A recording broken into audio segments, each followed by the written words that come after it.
what's really been great is that you've made yourself very, very, very open to be on this show and to talk about all the issues that are going on in Washington, D.C. Right off the bat, I had a bunch of Facebook questions come in, and the main one was this. CR2, you voted for it.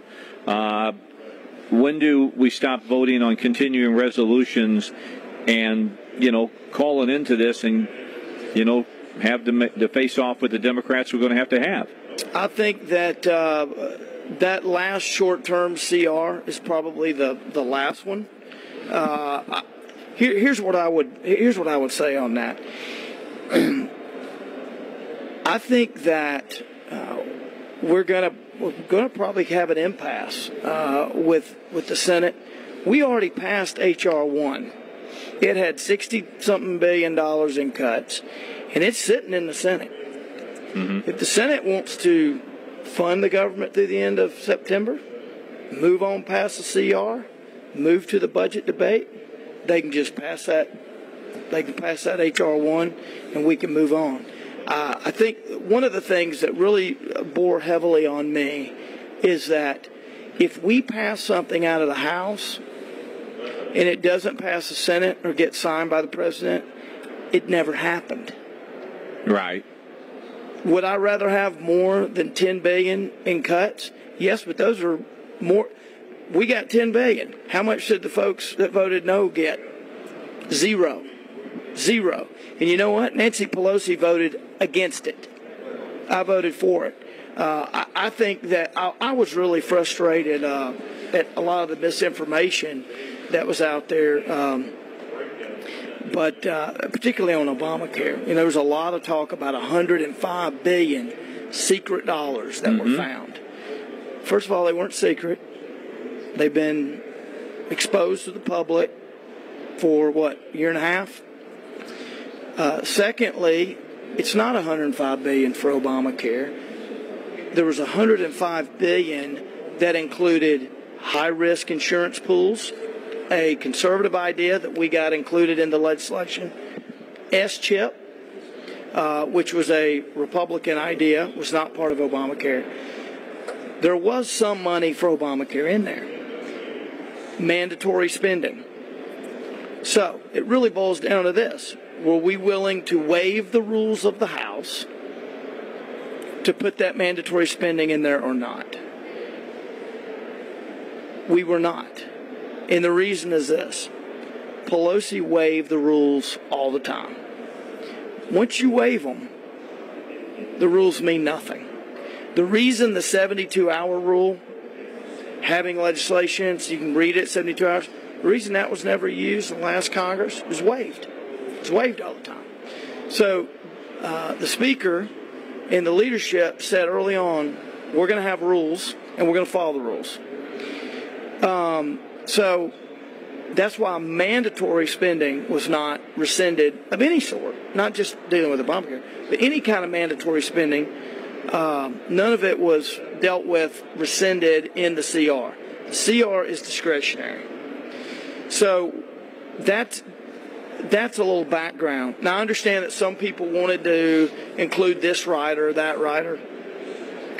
For me, that was a strategy. That was just a difference in strategy. There were 10 different conservative views on strategy. And that's fine. We can have those differences. But those are just different approaches. And I don't think we ought to be beating up on each other as conservatives because we disagreed with the approach. I think at the end of the day, you saw 54 people vote against the CR. So 54 Republicans vote against the CR. But I'm glad I voted for it because those are cuts that are law. Okay, so the bottom line is what you're saying. It's kind of what I say at the radio station. Somebody might tell me, a 1-minute commercial is worth $95. Is what we sell it for, let's say. And but I go out and sell it for $65. and somebody says, well, why'd you sell it for $65? And I said, well, that's what the guy would pay. Right. And they said, well, we should have got $95. And I said, he wouldn't have bought it. Then you get nothing. Yeah. And we can do that. I mean, we can, if we want, well, and we already have done that. The CR had $62 billion, $100 billion off the president's request, and it is sitting over in the Senate. Yeah, they're not doing anything. They're sitting on it. It's going to just sit there. And we repealed Obamacare. Where's it? Right. Sitting in the Senate. So you got $10 billion in cuts, is what you're saying. In 5 weeks. Yeah. And and look, I'll be the first to say, we're not going to balance the budget by cutting discretionary spending. I get that. We're going to have to deal with reforming the biggies, Medicare, Medicaid, Social Security. Well, you don't even get to that until you start looking at the next cycle. The budget. They're already working on that. Paul, Ron, and the Budget Committee are working on it. But one of my heroes. But we're not gonna deal with that until they announce the budget. But my view is, even if small things are not going to get us there, they still need to be done. Mm-hmm. If you're having difficulty at your home with your budget, you don't just do one thing. You do everything. You may say, hey, I got to get rid of HBO. I got to quit eating out. I got to quit driving and, burning as much gas. You do it all. Right. And that's, I think my view is we got to look everywhere and change the culture. And that includes dealing with the small stuff. All right. I'm going to ask one more question, and I'll let Curtis and Glenn get in here, and that's this. Yesterday, I had Heritage Foundation on with me, and we talked about defunding Obamacare, and they said the biggest problem that you all are facing is that it's so convoluted and complex that you grab hold of a string, and it's like getting into a whole ball of yarn. You can't figure out where everything is going. Is that true? Well, there are... yes and no. Most of it is mandatory. So, again, you have to deal with it in the context of the budget. And just to clarify... explain what you mean comes about mandatory. Clarify for that, for folks. Basically, all spending of the government is divided in discretionary and mandatory. The discretionary spending is the spending that has to be re-upped every year through the appropriations process. Right. It is a relatively small part of the budget. Mm-hmm. And that is discretionary spending is all the agencies, Department of Defense, Army, Navy, Air Force, Marines, Department of Commerce, Department of Health and Human Services, Department of Labor, what we think of as the federal government. The mandatory, if you will, spending occurs without yearly authorization. Right. It is written into the law. The funding is permanent.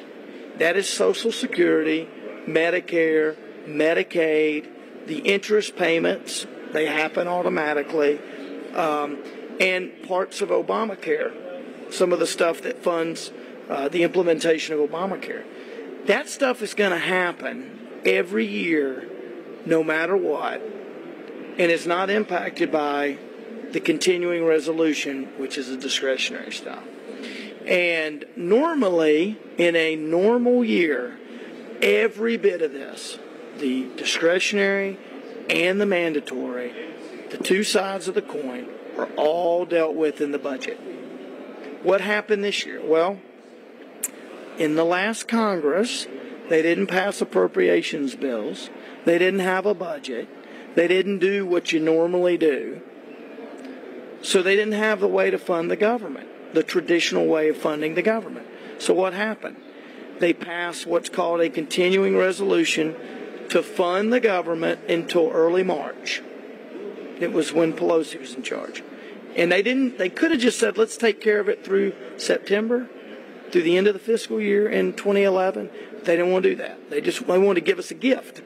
They wanted us to deal with it. So they said, we're going to fund it through early March. The mandatory stuff continues on its own. The discretionary was funded through the continuing resolution. That's what we're dealing with. And it's confusing because we're dealing with the funding of this year for the government. And then the president, in the middle of that debate, introduces a budget for next year.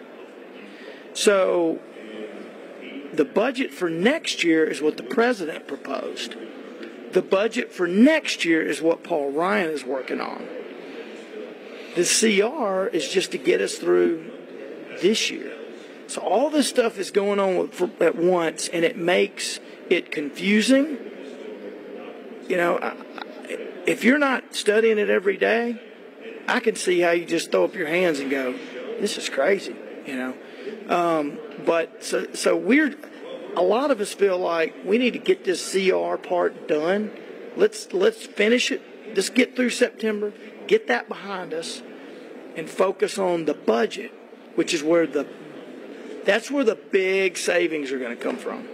All right, we got to get a break in. When we come back, Curtis Coleman and Glenn Gallis get their shots with the congressman here on the Dave Elswick Show, live at the Capitol, right here in downtown beautiful Little Rock.